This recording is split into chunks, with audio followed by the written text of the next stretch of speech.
Dictation शुरू होगी 5 second बाद। 5 4 3 2 1 स्टार्ट। साइबर धोखाधड़ी में लिप्त 2 लोगों की मुंबई से गिरफ्तारी के बाद जिस तरह यह उजागर हुआ कि उनकी ओर से ठगी गई रकम सैकड़ों करोड़ रुपए हो सकती है, वह इसका सूचक है कि डिजिटल अरेस्ट निवेश के लालच और अन्य तरीकों से साइबर धोखाधड़ी करने वाले कितने अधिक बेलगाम हो गए हैं। ईडी की ओर से गिरफ्तार किए गए इन लोगों पर मनी लॉन्ड्रिंग के तहत भी मुकदमा चलाया जाएगा, क्योंकि वे धोखाधड़ी से हासिल धनराशि को विदेशी मुद्रा में बदलकर विदेश भेज देते थे। इस नेटवर्क की व्यापकता का पता इससे चलता है कि यह 20 राज्यों में फैला था और इसे 400 खातों के जरिए संचालित किया जा रहा था।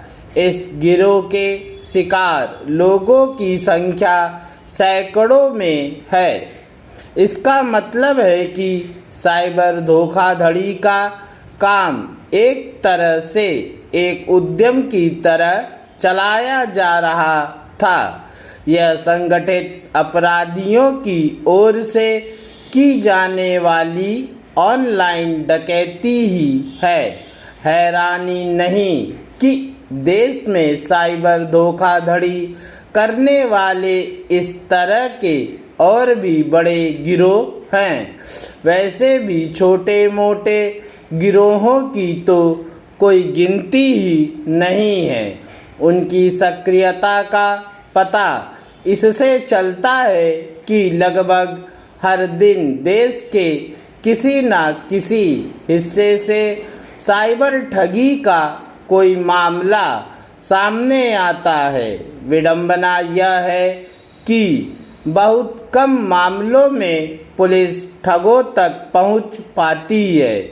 इससे भी बड़ी समस्या है कि कुछ ही मामलों में धोखाधड़ी करके हड़पी गई राशि पीड़ित व्यक्तियों को मिल पाती है। साइबर ठगों तक पुलिस की मुश्किल से पहुंच का एक कारण यह है कि वे दूर दराज से और कई बार तो विदेश में बैठकर ठगी करते हैं। साइबर ठगी के बढ़ते मामलों का संज्ञान सुप्रीम कोर्ट भी ले चुका है और वह कुछ मामलों की जांच सीबीआई को भी सौंप चुका है।